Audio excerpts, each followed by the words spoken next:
Studio Balado. Je me suis mise à la boxe parce que c'était un combat, une lutte que je menais contre moi-même et contre mon corps aussi. Parce que mon corps m'avait trahi, il m'avait menti et il m'avait lâché. T'as une sensation de voler en fait, c'est trop beau, tu voles, j'aime vraiment bien cette sensation.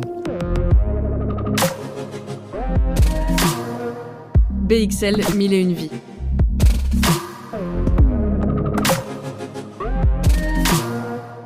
Un podcast de Camille Loiseau et du Studio Balado. Des récits de villes en miroir, ou presque. Une rencontre entre deux personnes qui ne se connaissent pas et qui ont au moins une chose en commun. Un lieu, à Bruxelles. À vous de deviner lequel. Épisode 6, le rituel de Sarah et Vincent.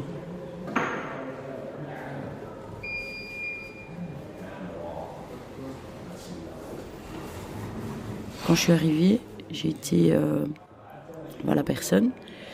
Et puis elle me dit, mais vous êtes au 2e étage. Au 3e, pardon, excusez-moi. Et je me suis posé la question, mais est-ce qu'on va pas s'écrouler à un moment donné ?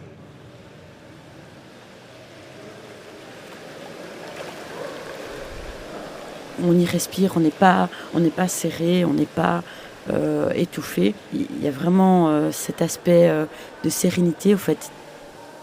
Cette espèce de baie vitrée qui est vraiment très grande et très ouverte. Donc on a vraiment la luminosité qui rentre. Et maintenant que l'hiver arrive, fatalement, ça va être la nuit qui tombe. On peut dire qu'on est sous les étoiles un peu aussi quand même.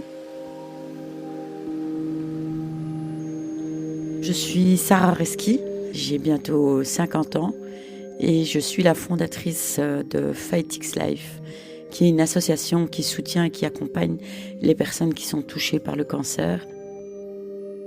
J'ai toujours été quelqu'un de très forte et j'ai jamais eu peur de quoi que ce soit, en fait. Rien ne m'impressionne. C'est déjà dans l'âme, ça. Je suis la dernière de la famille, donc je viens d'une grande fratrie, je suis la 7e, donc on est 7. J'ai perdu mon papa d'un cancer, j'avais 10 mois, donc j'ai toujours eu un peu cette colère un peu en moi de ne pas avoir connu mon papa, d'être la seule dans la famille. Et donc ça a mené, je pense, un peu une guerre intérieure vis-à-vis de moi-même. À mes 17 ans, j'ai eu une première alerte. C'était vraiment le tout début d'un cancer. Donc très vite, je me suis fait opérer. On ne se rend pas compte au fait de ce qui se passe. J'étais jeune. On pense aux petits copains, on pense à la vie, on pense à autre chose. Du coup, j'ai construit ma vie en ne m'y prêtant pas du tout attention. En se disant que c'était derrière moi, que c'était fini. C'est ce que j'avais cru comprendre en tout cas. Seulement, à 28 ans, j'ai eu de nouveau un petit rappel. Et là, malheureusement, après cette opération-là, je n'ai plus pu avoir d'enfant. Les années qui ont suivi ont été un peu très dures pour moi. Et donc, j'ai lâché prise de nouveau jusqu'à mes 38 ans, où là, on m'a diagnostiqué un cancer de l'utérus, à nouveau de l'utérus, puisque c'était le premier cancer. Mais cette fois-ci, ça a été métastasé donc, au poumon. Donc, s'en est suivi, au fait, 4 grosses opérations. Il fallait retirer l'utérus, il fallait retirer tous ces métastases au poumon. Après, moi, fatalement, quand on m'a parlé de métastases, j'ai pensé à la mort, comme c'était la 3e fois. Donc, je me suis dit, c'est plus possible, là, je ne vais pas y échapper, au fait. Et j'ai subi une dépression de 3 longues années. Et fatalement, il fallait que je m'en sorte. Moi, je suis quelqu'un qui a toujours fait du sport dans ma vie, étant très jeune déjà. Et malheureusement, j'ai dû abandonner parce que on rentre, on travaille, on bosse, on n'a plus trop le temps. Et la maladie a fait que j'ai dû reprendre. Et je me suis mise à la boxe parce que c'était un combat, une lutte que je menais contre moi-même et contre mon corps aussi. Parce que mon corps m'avait trahi, il m'avait menti et il m'avait lâché. À un moment donné, j'ai dit non, stop. C'est soit lui, c'est soit moi. Et il fallait vraiment que je reprenne le dessus. Et j'avais tellement une colère, une rage, une boule dans le ventre qu'il fallait que tout ça sorte. Il fallait que je frappe, il fallait que je hurle. Et heureusement, la vie a fait qu'on m'a menée vers la boxe. J'ai redécouvert des choses sur mon corps. Enfin, j'ai découvert plutôt des choses sur mon corps que je ne pensais même pas capable de faire. Et j'ai sociabilisé de nouveau avec toute la team. Et c'était vraiment comme une famille, au fait. Je ne voulais pas qu'on sache que je sois malade, parce que je ne voulais pas qu'on ait pitié ou qu'on me regarde comme une petite... qu'on me mette un peu à l'écart, qu'on me protège et tout ça. Il fallait vraiment que je sois comme tout le monde. Donc à la salle, personne ne savait que j'étais malade. Personne ne savait que j'avais eu un cancer. Enfin, plusieurs cancers. À ma rechute en 2018, ce qui s'est passé, c'est que mon oncologue m'a téléphoné. Il était 19h30, juste une demi-heure avant le cours. Et tout le monde me voit en larmes, mais on ne sait pas pourquoi, et on me voit au téléphone. Tout le monde me charrie un peu, qu'est-ce qui se passe, t'as reçu un coup. Et là, on me voit m'énerver, comme jamais je me suis énervée avec un ami à moi là-bas. Et il me dit, mais qu'est-ce qui se passe? Et là, je craque et j'explique. Et c'est là, au fait, où tout le monde apprend que j'ai eu un cancer et que je viens de faire une rechute et qu'il va falloir me faire opérer de nouveau au plus rapidement du poumon. Très vite, tout le monde s'est inquiété pour moi et dans la bienveillance, ils m'ont dit écoute, si tu veux rentrer chez toi et tout ça, vas-y. J'ai dit, mais vous êtes dingue, vous êtes fous. C'est pas le moment que je rentre chez moi. J'ai justement envie de mettre les gants. J'ai envie qu'on me frappe. J'ai envie de frapper. J'ai la rage, j'ai la haine. Je bouillonne de l'intérieur. Il faut que j'explose. Il faut que ça sorte. Il faut que ça sorte. J'ai mis les gants. Et chaque fois que je donnais des coups, pour moi, c'était... c'est comme si je donnais un coup. Désolée, hein, ça me fait penser à ces moments-là. Comme si je donnais un coup à ce cancer, tu vois. Pour lui dire que je voulais plus, au fait. Que je voulais pas qu'il ait ma peau. Et que je tiendrais encore une fois le coup. Et que je serais là. Et pendant toute l'heure, je pleurais, mais pas parce que j'avais mal, parce que ça me libérait. Je suis rentrée quand même chez moi, j'ai pleuré, mais pas de la même manière que si j'avais été seule chez moi ou en famille ou entre amis. C'était différent. La boxe m'avait sauvée. Et quand j'ai eu ma 4e rechute, j'ai boxé le jour où je l'ai appris, mais j'ai boxé au fait pendant 1 semaine avant mon intervention. Pendant 1 semaine, matin et soir, j'allais à la salle, j'allais vider cette colère. Et donc, quand je suis arrivée à cet hôpital, je suis arrivée sereine. Et je ne vais pas vous mentir, 1 mois après, je suis montée sur le ring, alors que je ne pouvais pas.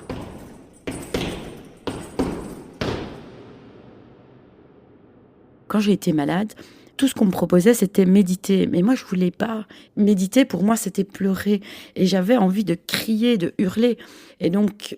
Pour moi, c'est devenu une évidence qu'il fallait ouvrir un truc de boxe pour les personnes qui étaient malades.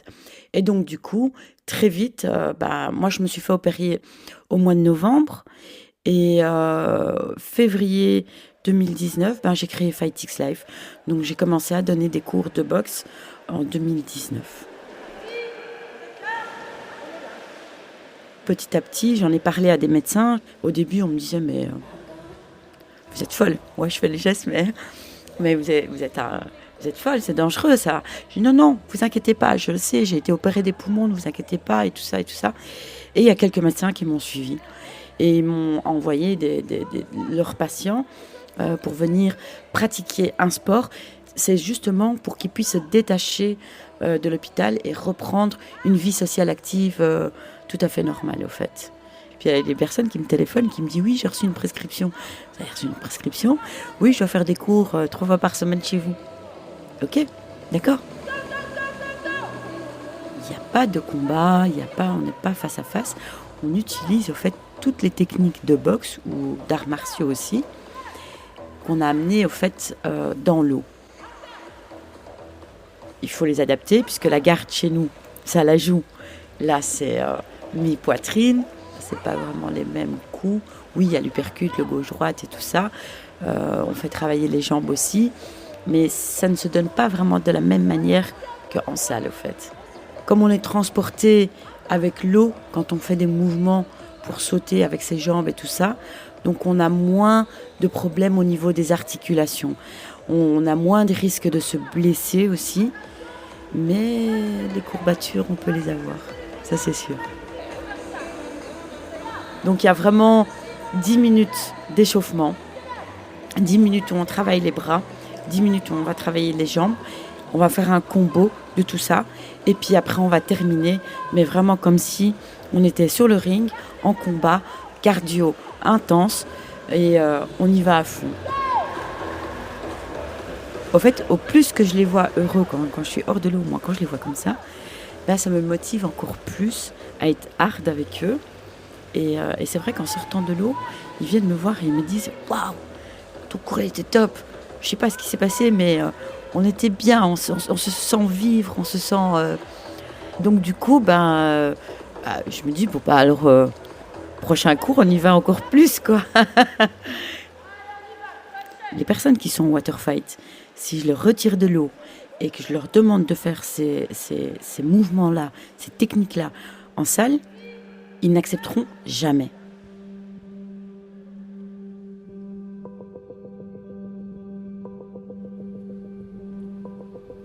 On y entre par une porte dérobée, secret d'initié. Tous les jours ou presque, le même rituel. Bonjour, une entrée, hors commune s'il vous plaît. Carrelage ocre, porte métallique, mobilier en bois massif. Merci. À l'étage, une buvette, jamais ouverte, et l'horloge qui indique 5h30. Il est 14h30.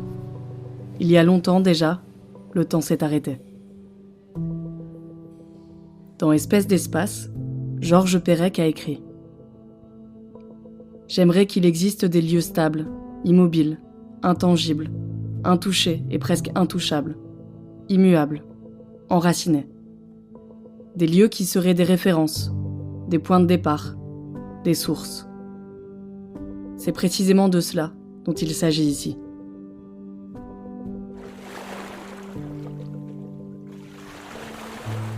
Les bras s'élancent, l'eau s'infiltre entre les doigts. 1, 2, 3, respire. Je ne réfléchis pas, l'eau me ramène à moi. Mon ventre gainé, mes jambes qui battent la mesure, mes muscles en action. 1, 2, 3, respire. Mon corps jadis vêtement mal taillé redevient mon territoire, ma source, mon lieu absolu. Ma vue se brouille. Au fond du bassin, les rayons de soleil dessinent des jeux de lumière. Blocs jaunes et éblouissants. Et puis le bleu, partout. Enveloppant. Ce vortex vertigineux m'est familier. Je m'y perds, pour mieux m'y retrouver. 1, 2, 3.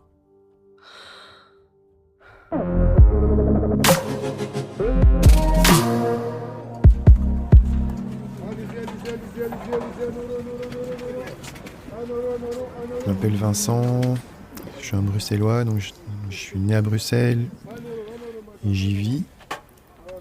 Et je fais plutôt des photos. J'y vais depuis au moins une vingtaine d'années. J'aime bien avoir des choses tout près de chez moi, comme le cinéma, le petit café du coin. Je préfère vraiment être dans mon quartier. Donc, j'habitais rue des Tanneurs, maintenant j'habite à Annesens, donc c'est pas très loin non plus.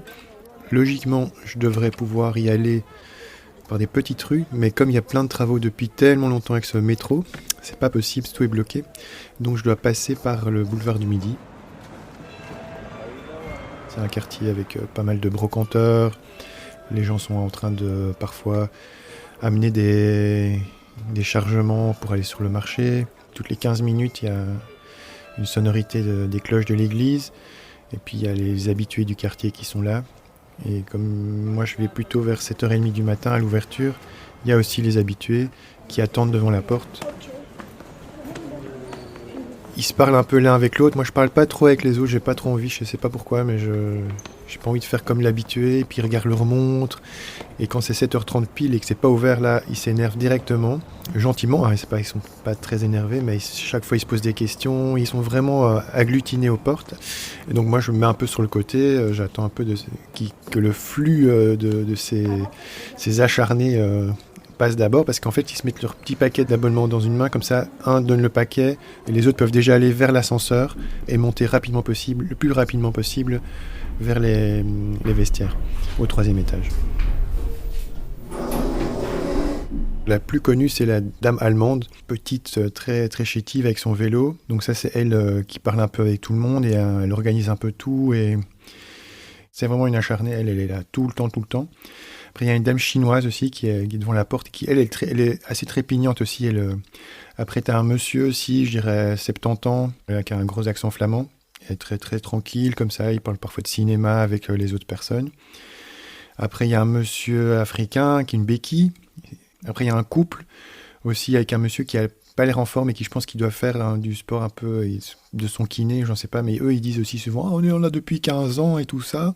Puis il y a un monsieur très, très joyeux. C'est comme si c'était un spectacle. C'est un peu comme faux, comme ça.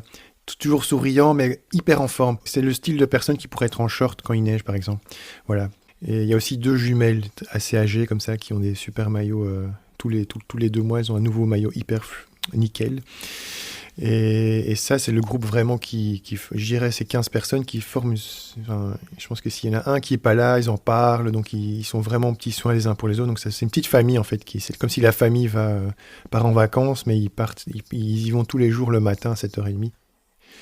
Ils acceptent des nouvelles personnes, il y en a sans doute qui partent, mais ceux-là, en tout cas, ça fait je ne sais pas combien d'années qu'ils sont toujours là. Bonjour, on a 38 s'il vous plaît. Merci. J'arrive au 3e, il y a les hommes d'un côté, les femmes de l'autre côté.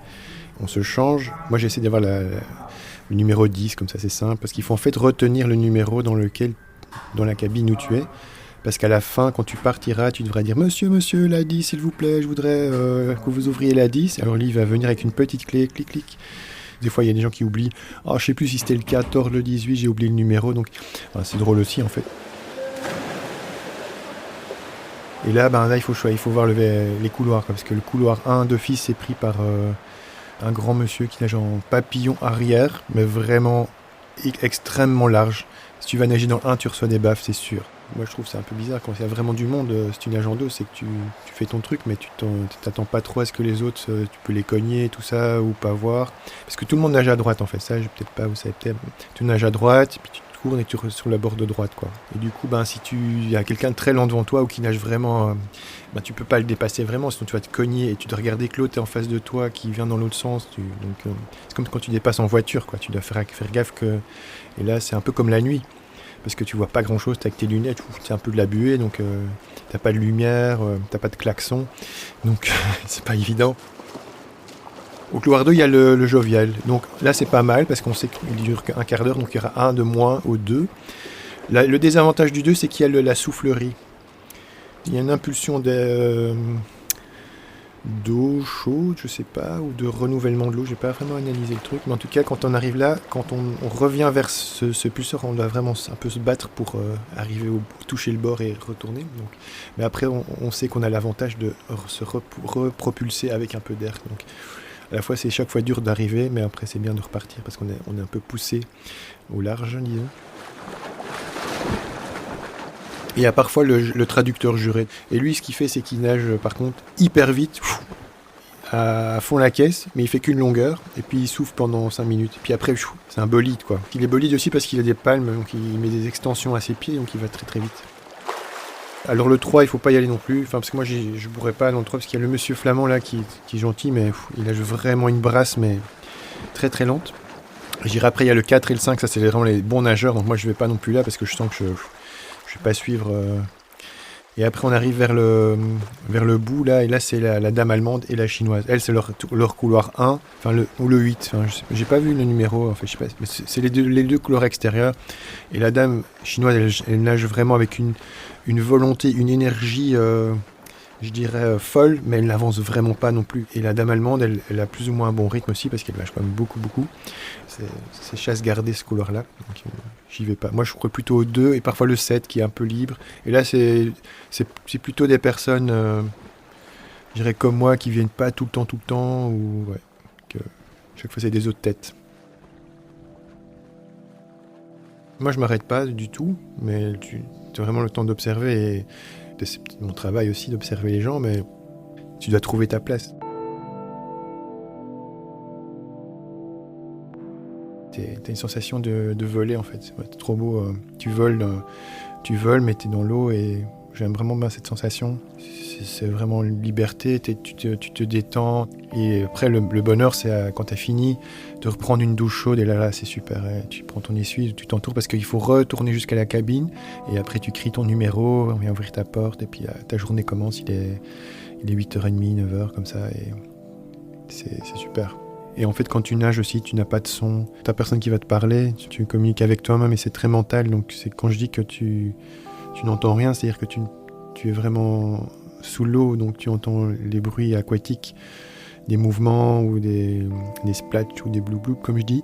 Mais après, ouais, t'es avec toi-même, donc et c'est des moments importants pour moi aussi de travail en fait. C'est comme si je travaillais peut-être un peu quelque part aussi. C'est pas comme si je me mets dans un fauteuil, je dois avoir une idée. Mais là, je peux pas être dérangé. Mon téléphone, je l'ai pas. Je dois pas manger ou penser à un truc, aller d'un endroit à l'autre. Je suis là, je suis en fait bloqué pendant 1 heure à faire ça. Donc je fais du sport, c'est bien. Et en même temps, le cerveau, il peut avoir l'une ou l'autre idée de temps en temps. Géniale ou hyper nulle, ça à voir, mais qui arrive et qui est intéressante. C'est important pour moi d'avoir des rituels aussi pour continuer. Enfin, sinon, si tout change tout le temps, c'est hyper compliqué. Ouais. C'est pour garder un sorte de rythme aussi. Je retourne à la cabine 40, toujours la même. J'entends les gens qui se changent à côté. Je repense à celles et ceux que j'ai effleurés dans la ligne, sans faire exprès. À celles et ceux que j'ai croisés à l'entrée. Qu'est-ce qu'ils viennent déposer ? De quoi viennent-ils, et elles, se libérer ? Je fixe encore une fois le fond de la piscine des Marolles, aussi appelée bain du centre. Il est plein de tracas, d'idées et de combats à mener. Merci à Sarah et Vincent pour leur confiance.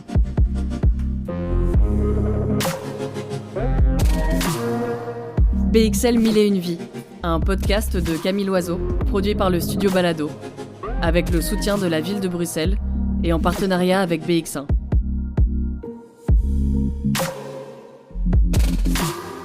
À la réalisation, Michel-Ange Vinti. Générique original et mixage, David Federman. Direction de casting, Caroline Renaudière. Production, Michel-Ange Vinti et Julien Barbier, assisté de Shaima Haji. Si vous avez aimé cet épisode, n'hésitez pas à le partager, commenter, liker, laisser des étoiles, bref, à en parler autour de vous.